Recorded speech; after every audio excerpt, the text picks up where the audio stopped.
नमस्कार, मैं हूं आशीष चित्रांशी और आप देख रहे हैं the news launcher. Rahul Gandhi के सरदार ने भरी संसद में अमित शाह की बोलती बंद कर दी और इसके बाद ओवैसी साहब ने वक्फ बिल को फाड़ दिया। महात्मा गांधी का जिक्र करते हुए, हवाला देते हुए, महात्मा गांधी ने क्या किया था आखिर साउथ अफ्रीका में श्वेतों पर जो कानून थे, रंगभेदी कानून, उनको मानने से अस्वीकार कर दिया था, कबूल नहीं किया था उन कानूनों को और फाड़ दिया था। हालांकि ओवैसी को ने जब बिल फाड़ा, बिल की कॉपी फाड़ी, तो भाजपाइयों को बहुत अंदर तक की बात चुभी। लेकिन पहले हम आते हैं, हम आपको पूरा दिखाएंगे, सुनवाएंगे। पहले आते हैं, जो मैंने कहा राहुल गांधी के सरदार ने शाह की बोलती बंद कर दी, तो यह है अमरिंदर सिंह राजा वडिंग, लुधियाना से सांसद। लोकसभा में बोलने खड़े हुए तो जैसी जैसी लाइनें उन्होंने ली, भाजपाइयों का चेहरा देखने लायक था। उन्होंने किरण रिजिजू से पूछा, कहा बताइए 5 साल इस्लाम की प्रैक्टिस करने पर आप दान दे सकते हैं? कौन बताएगा 5 साल की इस्लाम की प्रैक्टिस? पंजाब में खुद राजा वडिंग ने कहा कि मैं सिख हूं। पंजाब में मुसलमान जो थे, कब्रिस्तान नहीं था उनके पास, कब्रिस्तान के लिए सिखों ने जमीन दान दी। अब जो वक्फ बिल आपका बोल रहा है, उस वक्फ बिल के लिए के हिसाब से तो फिर सिखों ने जो दान दी जमीन, उसके लिए पहले वो मुसलमान बने, 5 साल इस्लाम की प्रैक्टिस करें, तब दें। पूरे सामाजिक ढांचे को कैसे तोड़ रहे हैं आप लोग, वो राजा वडिंग ने एक्सपोज कर दिया। और शाह के पास यहां जवाब भी नहीं था, नहीं तो बीच बीच में खड़े होकर जवाब देते रहते हैं, लेकिन यहां कोई जवाब नहीं था, क्योंकि राजा वडिंग उस नस को दबा रहे थे जो भाजपा को एक्सपोज कर रही थी, भाजपा बिलबिला रही थी। उन्होंने कहा 240 सांसद, सदन में भाजपा कहती है कि मुसलमानों को डरा रहे हैं। 240 सांसद में अगर एक भी मुसलमान नहीं होगा तो मुसलमान तो डरेंगे ही, और भाजपा कह रही है कि विपक्ष मुसलमानों को डरा। 240 सांसद में एक भी मुसलमान सांसद नहीं होगा तो मुसलमान तो डरेगा ना जी, डरेगा। लेकिन कोई जवाब नहीं था। राजा वडिंग का ये भाषण बहुत जबरदस्त वायरल हो रहा है, और खासकर सिखों के बीच और पंजाब में तो 1.25 लाख से एक लड़ाऊं तब गुरु गोविंद सिंह नाम कहाऊं, वो वाली लाइनें चल रही हैं कि एक सरदार अकेले भारी पड़ गया। यहां तक कह दिया कि अभी तो मुसलमानों के साथ हो रहा है, अगला नंबर सिखों का होगा, फिर ईसाइयों का होगा। कल को एसजीपीसी में, शिरोमणि गुरुद्वारा प्रबंध कमेटी में आप घुसाओगे। फिर मैं राजा वडिंग कहूंगा कंट्रोल रूम से एक बार सुना दे, राजा वडिंग वाला जो है वो भाषण का हिस्सा वो सुना दे, पूरा भाषण सुना दीजिए। भाई धन्यवाद सर, आपने मेरे को बोलने का अवसर दिया। मैं ज्यादा रेपिटेशन ना करते हुए सीधा बिल का विरोध करने के लिए खड़ा हुआ हूं। मैंने आज देश के गृह मंत्री का अच्छे तरीके से भाषण सुना और उन्होंने बार बार एक ही बार को 2-3 बातों को ज्यादा जोर दिया। एक तो उन्होंने कहा कि विरोधी दल भ्रम फैला रहे हैं, मुसलमानों के बीच डर फैला रहे हैं। ये हमने फैलाया हुआ डर नहीं है। जब देश के मुसलमान को लगा कि देश में बीजेपी में 240 संसदों में एक भी मुसलमान सांसद नहीं है, हमारे लिए जगह नहीं है, तो वो डरने लगा। जब आपने कब्रिस्तान की बात की, आपने शमशान घाट की बात की, तो वो डरने लगा। जब गोधरा हुआ, जब मुजफ्फरनगर हुआ, जब दिल्ली हुआ, जब हरियाणा मेवात में दंगे हुए, तो देश का मुसलमान डरने लगा। और फिर क्या कहा गृह मंत्री साहब ने? आज गृह मंत्री साहब ने कहा कि 2013 का बिल अगर नहीं आता, यूपीए नहीं लेकर आती, तो आज इस बिल की जरूरत नहीं थी। क्यों बिल लाए? क्योंकि आपको पता चल गया कि देश का मुसलमान हमारा साथ नहीं दे रहा। हमने हथकंडे अपना लिए, हमने आरएसएस की नीति अपना ली, हमने डंडा अपना लिया, दंगे हो गए, लेकिन मुसलमान हमारे साथ आने के लिए तैयार नहीं है। फिर आपको पता चला, आपने एक और आंकड़ा दिया, आपने कहा 1913 से 2013 तक केवल 18 लाख मुसलमानों का जमीन था और 2013 से अब तक 21 लाख और हो गया, यानी कि 39 लाख टोटल जमीन हो गया। तो आपको किसी ने समझाया मुसलमान को अगर आपके बस में करना है, ये आरएसएस की नीति नहीं अपनाएगा जितनी देर आप इनकी सास प्रणाली बंद नहीं करोगे, अगर वक्फ बोर्ड नहीं छीनोगे, अगर जमीनें नहीं छीनोगे, तब तक मुसलमान आपके सामने झुकने वाला नहीं है। जैसा आपने पंजाब में करने की कोशिश की, किसान झुका नहीं, पंजाब के लोग नहीं झुके, सिख नहीं झुके, तो आपने एमएसपी का झगड़ा आज तक डाला हुआ है कि किसान की सास प्रणाली बंद कर दो तो पंजाब अपने आप झुक जाएगा। आर्थिक जब झुक जाएगा तो हमारी ईन मान लेगा और हमारे साथ आ जाएगा।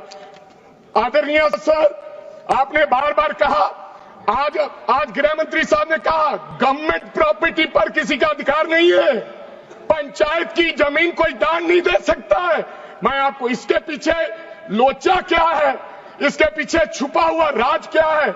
1947 में जब बंटवारा हुआ था, 47 से लेकर 1954 तक सारी प्रॉपर्टी गवर्नमेंट के नाम हो गई थी।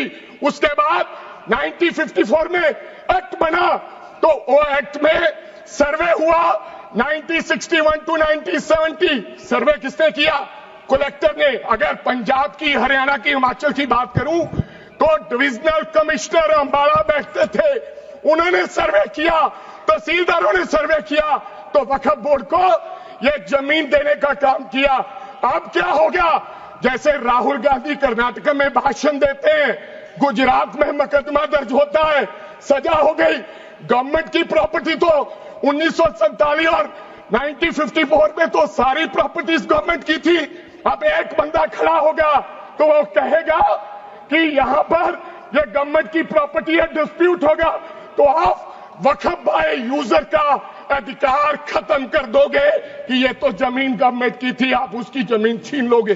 फिर आपने कहा लिमिटेशन एक्ट की बात कर रहे हैं आप, और किसी धार्मिक स्थानों पर तो लिमिटेशन एक्ट लागू नहीं होता, इनके ऊपर क्यों? आप जानबूझकर इनको अपनी लात के नीचे से दबाना चाहते हो, इनकी छाती पर चढ़ना चाहते हो, जानबूझ के मुसलमान को मारना चाहते हो, जानबूझ के इस देश में मिनॉरिटीज को खत्म करना चाहते हो। इसको एक्सपांस कर देना, जानबूझ के मारना चाहते हैं मुसलमान को, हो गया, फिर और लोगों पे होगा। और लास्ट आपने कहा प्रैक्टिसिंग मुस्लिम, एक आपने और कंडीशन लगा दी लास्ट कि 5 साल प्रैक्टिस मुस्लिम होना चाहिए, वो दान दे सकता है। मैं सरदार हूं और ऐसी कई उदाहरणें हैं पंजाब के अंदर। अगर किसी मुस्लिम के पास कब्रिस्तान नहीं था तो सरदारों ने अपनी जमीन देके कब्रिस्तान बनाए। ये कौन सा अधिकार है कि मैं किसी को चीज दान देना चाहता हूं? और इसको कौन बताएगा? रिजू साहब ये बताएंगे कि ये प्रैक्टिसिंग मुस्लिम है या नहीं है।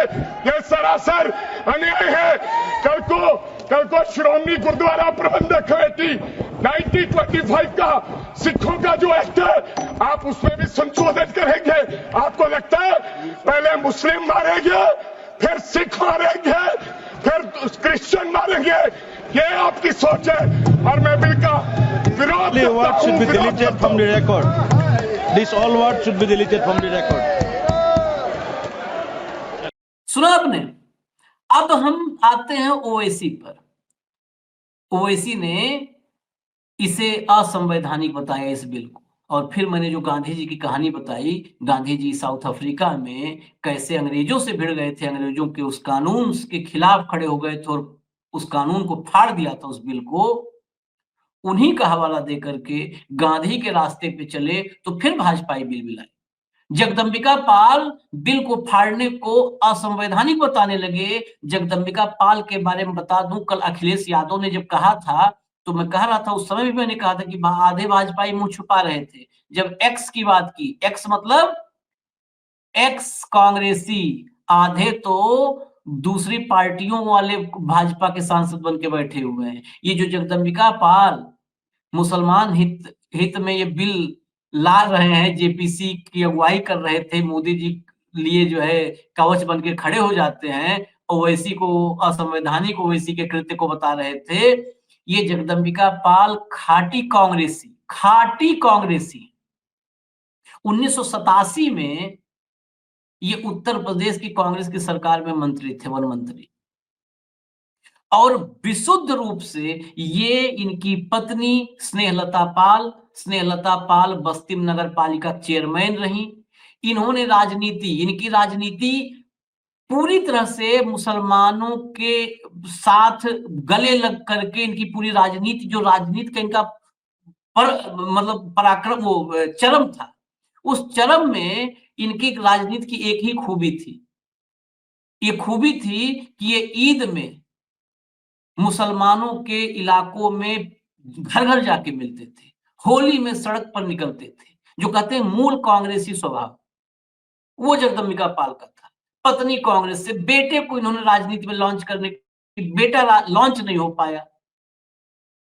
बस्ती की राजनीति इनकी खराब होने लगी तो गए संत कबीर नगर शिफ्ट किए, खलीलाबाद, फिर डुमरियागंज शिफ्ट कर गए, सिद्धार्थनगर डुमरियागंज से अब सांसद चुन के आ रहे हैं जब से भाजपा में आए हैं। तो इन्होंने बस्ती, संत कबीर नगर, सिद्धार्थनगर 3 जिलों में पॉलिटिकल टूरिज्म किया है। और प्योर कांग्रेसी, विशुद्ध कांग्रेसी, ये भाजपा में सिर्फ मौका परस्ती की वजह से हैं, अवसरवादिता की वजह से। बाकी इनका भाजपा की विचारधारा से कोई लेना देना नहीं है। मैं बहुत करीब से जान रहा हूं, भले वो हमको नहीं जाने। और जो है वो ओवैसी से भिड़ रहे हैं। अब फिर ओवैसी ने जो बिल फाड़ा, क्या क्या वहां पर कैसे धोया है, धुलाई की है बाकायदे भाजपा के एजेंडे की, वो जरा ओवैसी को सुनाइए control. That's all. Very good point. Shri Asaduddin Owaisi. बहुत बहुत शुक्रिया सर। स्पीकर सर, मैं ये वक्फ तरमीमी बिल की मुखालिफत में खड़ा हुआ हूं। किसी एक शायर ने बड़ा अच्छा कहा था, जब भी ज़मीर और ज़र्फ का सौदा हो दोस्तों, जब भी ज़मीर और ज़र्फ का सौदा हो दोस्तों, कायम रहो हुसैन के इनकार की तरह। सर, ये वक्फ तरमीमी बिल भारत के गयूर मुसलमानों के ईमान पर, इबादत पर एक हमला है। नरेंद्र मोदी की हुकूमत ने इस मुल्क की सबसे बड़ी अक़लियत के खिलाफ एक ऐलान जंग कर दिया, और ये जंग ना सिर्फ मेरे जिस्म पर है, बल्कि मेरी आज़ादी पर, मेरी समाजी और माशी मार्जिनलाइजेशन पर है, मेरी शहरियत पर है, मेरे मदरसे, मस्जिदों, खानखाहों और दरगाहों को निशाना बनाया जा रहा है। और ये हुकूमत सच्चाई को नहीं बयान कर रही है कि ये तरमीमी बिल से मुसलमानों का तहफ़्फ़ुज़, तरक्की और गुर्बत का खात्मा होगा। ये सरासर झूठ है। सर, अगर आप आइन के आर्टिकल 14 को देखेंगे तो उसमें लिखा हुआ है इक्वल प्रोटेक्शन। अब आप देख लीजिए सर कि हिंदू, सिख और जैन को और बौद्ध को उनके एंडोमेंट में तहफ़्फ़ुज़ मिलेगा, क्योंकि उनका एंडोमेंट बाय यूजर बरकरार है और उनका एडमिनिस्ट्रेशन उनके हाथ में होगा। कि गैर हिंदू या गैर उनके मजहब का आदमी दान भी दे सकता है उनके लिए, और एंडोमेंट बोर्ड का तहफ़्फ़ुज़ भी मिलेगा, क्योंकि उसके ऊपर ओवरराइडिंग क्लॉज अप्लाई नहीं होगा, लिमिटेशन का कानून उस पर अप्लाई नहीं होगा। उसके बरक्स ऑपोजिट आप देख लीजिए, मुस्लिम वक्फ को वक्फ बाय यूजर निकाल दिया गया। एक मुस्लिम वक्फ की जायदाद पर कब्जा होगा, लिमिटेशन लगेगा, तो जो एनक्रोचर है, जो खाबिज है, वो रातों रात मालिक बन जाएगा और एक गैर मुस्लिम वक्फ बोर्ड को एडमिनिस्टर करेगा। ये आर्टिकल 14 के इक्वल प्रोटेक्शन का वायलेशन। अब आर्टिकल 14 में सर इक्वालिटी बिफोर लॉ भी है, और उसका कैसा वायलेशन हो रहा है कि कोई आर्बिट्ररी स्टेप नहीं ले सकता, और कोई भी ऑफिशियल किसी भी तरीके से गलत आर्बिट्ररी फैसला नहीं लेगा। यहां पर आप एक डेजिग्नेटेड ऑफिसर को रखकर वो फैसला लेगा कि ये जायदाद वक्फ की है, गवर्नमेंट की है। क्या ये प्रिंसिपल्स ऑफ नेचुरल के खिलाफ नहीं है, जिसका तकर्रुर एग्जीक्यूटिव करती है? ये हमारे theory of separation of powers, Bharat के आइन का बेसिक स्ट्रक्चर का हिस्सा है। क्या इसका वायलेशन नहीं है?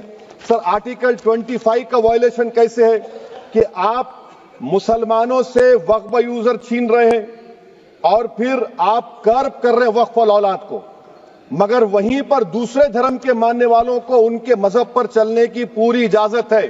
लफ्ज जो आर्टिकल 25 में इस्तेमाल हुआ सर, वो इक्वली एंटाइटल्ड, यहां पर मुसलमानों के इक्वल एंटाइटल्ड नहीं हो रहा।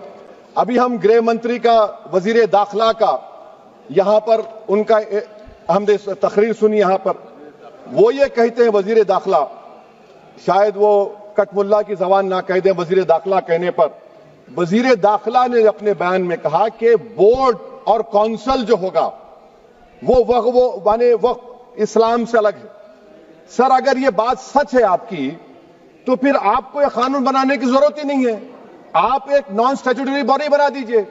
ये जो कानून बन रहा है ना सर, ये आर्टिकल 26 इसका सोर्स है, और आर्टिकल 26 जब इसका सोर्स है तो आर्टिकल 26 का ABCD क्या कहता है कि रिलीजियस डिनोमिनेशन को अपने मजहब के अफेयर्स खुद चलाना, मूवेबल इमूवेबल प्रॉपर्टी को लेना और एडमिनिस्टर करना।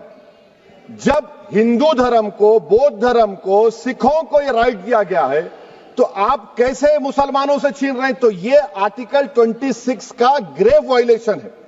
तो सर अब वक्फ यूजर का मामला देखिए, मिनिस्टर साहब ने कहा कि एंक्रोचमेंट हो रहा है, 17,000 एंक्रोचमेंट हुए हैं। तो यही नरेंद्र मोदी की हुकूमत ने 2014 में उस वक्त के मंत्री ने एक Waqf properties eviction of unauthorised occupants bill को इंट्रोड्यूस किया। आपने विड्रॉ कर लिया 2024 में उसको। क्यों विड्रॉ किया सर आपने? जब आप मान रहे थे कि एंक्रोचमेंट हो रहा है तो आपने बिल को विड्रॉ कर लिया। अच्छा सर, अब वक्फ यूजर को आपने निकाल दिया, माने कंडीशन क्या लगाए कि अगर उसमें डिस्प्यूट होगा और गवर्नमेंट प्रॉपर्टी होगी। सर डिस्प्यूट तो है, मिसाल के तौर पर मोहिबुल्लाह साहब जिस मस्जिद के इमाम है, पार्लियामेंट के सामने मस्जिद है सर, 123 प्रॉपर्टीज में मस्जिद है, डिस्प्यूट चल रहा है। कल कलेक्टर या डिस्ट्रिक्ट ऑफिसर बोलेगा कि भाई साहब ये गवर्नमेंट प्रॉपर्टी है, स्टिकर लगा दिया जाएगा, मस्जिद बंद, गवर्नमेंट प्रॉपर्टी हो गई, होगी ना सर? अब ये बताइए, आप जब से यहां पर पूरे बीजेपी रूलिंग पार्टी हमको ज्ञान दे रहे हैं कुछ नहीं होगा, कुछ नहीं होगा, मैं दलील के साथ बता रहा हूं आपको। ये मस्जिद दिल्ली गवर्नमेंट बोलती हमारी है, वक्फ दिल्ली वक्फ बोलता हमारी है। तो सर वक्फ यूजर, अगर मैं अपनी गवर्नमेंट के खिलाफ वक्फ बोर्ड वक्फ यूजर इस्तेमाल नहीं करेगा तो क्या है सर? अच्छा, ये अमेंडमेंट जब हो जाएगा तो मुझे कहने दीजिए सर, सिर्फ प्राचीन मंदिरों की इबादत होगी, मस्जिदों की नहीं होगी। अब सर आप आ जाइए, अगर डिस्प्यूट मेरा एंशिएंट मॉन्यूमेंट से वक्फ का, एक मिसाल दे रहा हूं, दिल्ली में 172 वक्फ प्रॉपर्टीज ASI कंट्रोल में है, मैं तो हार ही गया वो, क्योंकि मेरे पास डॉक्यूमेंट नहीं है। आप कह रहे हैं कि डॉक्यूमेंट चढ़ाओ। अगर मेरा गवर्नमेंट से डिस्प्यूट चल रहा है, मैं तो क्लेम ही नहीं कर सकता, क्योंकि आप जज बनेंगे, आप ही फैसला करेंगे, और जब तक आप फैसला नहीं करते वो वक्फ की प्रॉपर्टी नहीं होगी। वो प्रोविजन डाल दिया आपने। अच्छा, अगर मेरा डिस्प्यूट एनक्रोचर से होगा सर, तो एनक्रोचर में तो आपने तो 107 को डिलीट कर दिया।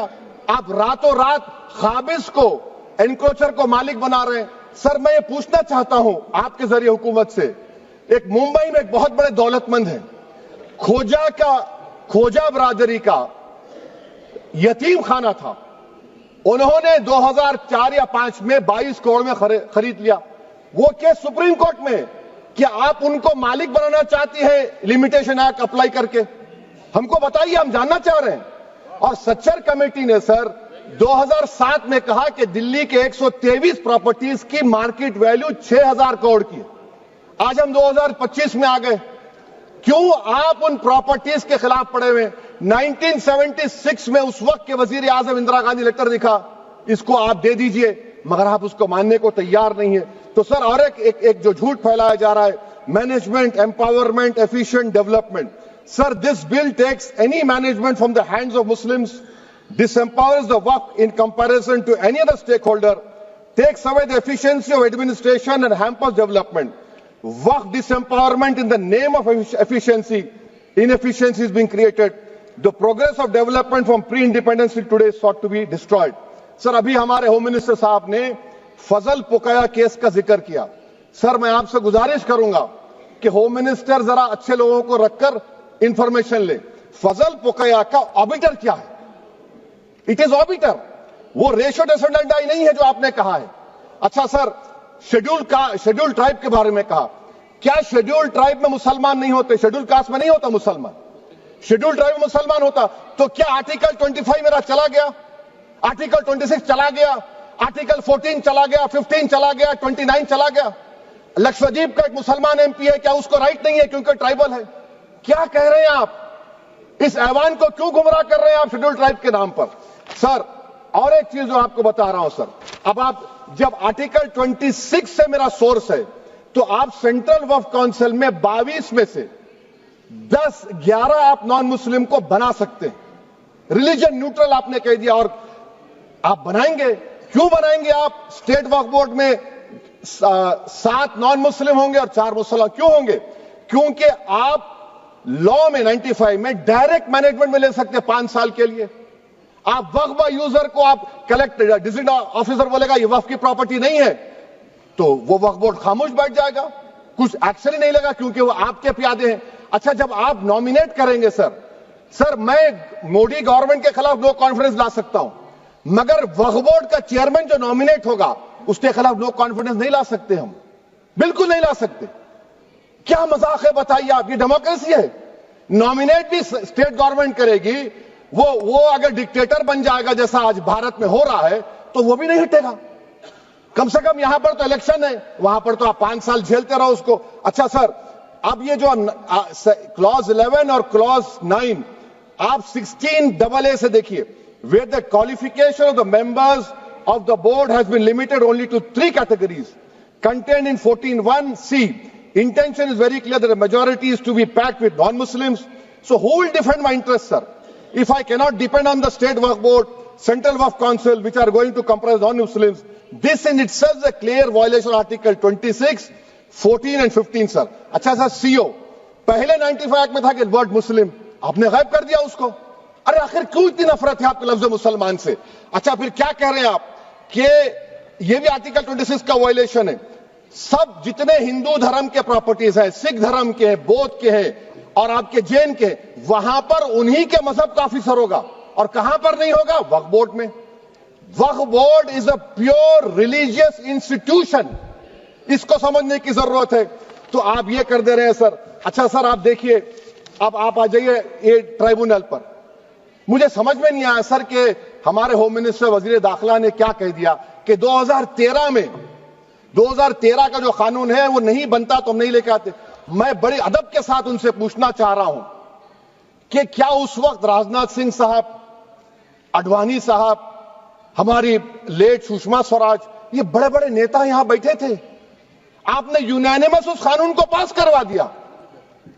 कीर्ति आजाद थे उस वक्त, अब यहां बैठे हैं वो टीएमसी में। तो क्या आप गलत थे या वो गलत थे? हमको बता दीजिए, आप बता दीजिए। क्योंकि अगर अडवाणी आपके लिए बहुत बड़ा नेता है, मेरे लिए नहीं हो सकते, आपके लिए आपने पद्मश्री दिया उनको। मोहतरमा सुषमा स्वराज की जबरदस्त तकारीर का मैं कायल हूं, वो बैठकर उस 2013 को यूनानिमस पास कर दिए। मुझे कंफ्यूजन है कि क्या अमित शाह, नरेंद्र मोदी बड़े हैं या अडवाणी बड़े हैं? आपके लिए आप तय कर लीजिए। अच्छा सर, आपके tribunal sir, railway Clements tribunal, NGT tribunal, income tax, वैसे 14-15 ट्राइब्यूनल है, हिंदू एंडोमेंट का ट्राइब्यूनल, सबका अपील नहीं होती, रिव्यू होता है। गृह मंत्री सरकार करिए कि नहीं, रोक दिए, रोक लगा, कैसे रोक लगाते हैं? रिव्यू और अपील में तो फर्क होता है ना सर। आप ही कह रहे हैं कि पूरे कोर्ट्स में बैकलॉग है और आप अपील कर रहे हैं। अच्छा सर, रिटायर्ड डिस्ट्रिक्ट जज 95 में सिटिंग डिस्ट्रिक्ट जज था, जो एडमिनिस्ट्रेटिव कंट्रोल था सीजीआई साहब, उसको निकाल दिए। अच्छा सर, अब आप अभी हमारे मंत्री साहब ने कहा trust, sir Shri Sai Baba trust 2004, वो ये कहता है जो ऑफिसर उसमें काम करता उसको साई बाबा का डिवोटी होने चाहिए और उसको डिक्लेरेशन लिख के देना पड़ेगा। यहां पर हो रहा तो यहां पर क्यों नहीं हो रहा? अच्छा सर, आप फिर देख लीजिए, ये आपका हो गया सर। हां, अब अमित शाह साहब ने सेक्शन 2A के बारे में कहा और उन्होंने इस बात का इकरार कर लिया कि दाऊदी बोहरा के लिए यह बनाया गया है। मगर मैं आपके जरिए से गवर्नमेंट से पूछना चाह रहा हूं, आपने तो उस प्रोवाइजो में दाऊदी बोहरा का नाम ही नहीं लिखा, आपने उनको भी थैंक यू कर दिया, उनका नाम क्यों नहीं लिखा आपने? और सर, और गवर्नमेंट क्या कर रही है? आप मुस्लिम समाज में जो जो बेकार किस्म के लोग हैं उनको एक रास्ता बना रहे हैं, एग्जिट दिखा रहे हैं कि तुम्हें वक्त से बचना है तो तुम्हें ट्रस्ट बना लो। ये क्या कर रहे हैं सर आप? कम से कम उन दाऊदी बोरा को आप दे देते। अच्छा sir, clause 3V section 36 clause 18 देख लीजिए। Oral Waqf, oral appointment has sought to be discontinued even though it is recognized practice in Islam. Muslim personal law has recognized oral waqf and 1937 Shariat Application Act. Sir आप clause 39 पर आ जाइए। 5 साल के लिए मुसलमान। मैं किरण रिजिजू से पूछना चाहता हूं, सर दाढ़ी रखे तो मुसलमान प्रैक्टिसिंग है या क्लीन शेव आपकी तरह है? तो बताइए हमको प्रैक्टिसिंग क्या होगा? अच्छा, किसी को पकड़ के मॉब लिंच कर दिया और बोले कि JSR का नारा लगाया, और वो JSR का नारा लगाया तो क्या मुसलमान रहेगा? नहीं रहेगा। या फिर देश के प्रधानमंत्री ने कहा था कपड़े देखकर पहचानो, तो क्या कपड़े देखकर आप कह देंगे? अच्छा, अगर कोई हिंदू, अगर कोई क्रिश्चियन हिंदू धर्म कबूल करता है तो क्या वो मंदिर को नहीं दे सकता प्रॉपर्टी? फिर भारत के संविधान में आर्टिकल 300 क्यों है सर? राइट टू इक्वालिटी क्यों है? फ्रीडम ऑफ रिलीजन क्यों है? 5 साल कहां से लाएंगे? अच्छा सर, और एक चीज सर, और एक चीज मैं आपको बोल के खत्म कर दूंगा सर। इस बिल में वक्फ औलाद का सर, इसमें आप देखिए clause 432, the creation of waqf aulad shall not result in denial of inherent rights to heirs including women heirs और द वाकिफ और the right of person. Sir ये आर्टिकल 25 का वायलेशन है, शरीयत एप्लीकेशन एक्ट 37 का वायलेशन, आर्टिकल 300A का वायलेशन है। अच्छा, हिंदू धर्म में सेल्फ एक्वायर्ड प्रॉपर्टी को एक हिंदू, अब उसके फर्ज के 2 बच्चे हैं, वो एक को अपनी पूरी दौलत दे सकता है, कोई रोक टोक नहीं है। वो कहेगा नहीं मैं घर के बच्चों को नहीं दूंगा, मोहल्ले के गरीब को दे दूंगा, वो भी कोई रोक टोक नहीं है। वहां पर आपको बच्चों की फिक्र नहीं है। जब मैं अपनी प्रॉपर्टी को अल्लाह को मालिक बनाकर दे रहा हूं, आप कह रहे बच्चों की फिक्र नहीं है। इतनी मोहब्बत आप बिल्किस बानो से दिखा देते तो आपके लिए दुआएं देती आपके लिए। तो सर आप दूसरी बात आप देख लीजिए सर, आखिरी बात कहकर मैं अपनी बात को मुकम्मल कर रहा हूं सर। नहीं मुकम्मल कर रहा हूं, स्पीकर साहब बहुत टाइम दे दिए। सर आप देखिए, इसमें अमित शाह साहब बोले कि इतनी प्रॉपर्टीज का कब्जा हुआ, चोरी हुई, ये हुआ। सर क्लॉज 2652A सेक्शन, अगर कोई प्रॉपर्टी बेचता है 2 साल की सजा थी, आपने क्या कर दिया? उसको 6 महीने कर दिया। नॉन बेलेबल था, आपने बेलेबल कर दिया। सेक्शन 40 की बात करते हैं। सेक्शन 40 में सर हमको जो ज्वाइंट वर्किंग कमेटी का जो नोट्स दिए, उसमें मिनिस्ट्री ऑफ माइनॉरिटी अफेयर्स ने कहा कि 30 साल में 515 केसेस सेक्शन 40 के, और सिर्फ 8 लोग कोर्ट को गए। वक्फ यूजर का कानून तेलंगाना आंध्रा में है, सेक्शन 40 का कानून तमिलनाडु 63 है, आंध्र प्रदेश में 43 है। और सर आप डायरेक्शन दे रहे हैं। अच्छा, क्लॉज 4218B देखिए सर, आप रूल बना रहे हैं, कोऑपरेटिव फेडरलिज्म के खिलाफ है, इतना रूल बना रहे हैं। और आखिर में सर मैं आपको बताना चाह रहा हूं स्पीकर साहब, ये बिल का मकसद सिर्फ मुसलमानों को जलील और रुस्वा करना है, मुसलमानों को दूसरे दर्जे का शहरी बनाने का इनका मकसद है। सर अगर आप हिस्ट्री को पढ़ेंगे तो महात्मा गांधी उस वक्त के व्हाइट अफ्रीका में सफेद फार्म अफ्रीका के कानून को महात्मा गांधी ने कहा था कि ये मेरा कॉन्शियंस इसको मानता नहीं है, मैं इस कानून को कबूल नहीं करता हूं। तो महात्मा गांधी ने क्या किया? उन्होंने उस कानून को फाड़ दिया। तो मैं गांधी की तरह इस कानून को फाड़ता हूं। ये अनकॉन्स्टिट्यूशनल है सर। इस देश में झगड़े पैदा करने का काम बीजेपी करना चाहती है मस्जिद और मंदिर के नाम पर, इसीलिए मैं इसका कंडेम करता हूं। और मैं आपसे गुजारिश करता हूं कि मैंने अपने 10 अमेंडमेंट दी है, आप इसको कबूल करिए सर, मुझे बोलने का मौका दीजिए और उस पर डिवीजन का मैं डिमांड भी करूंगा। Thank you sir.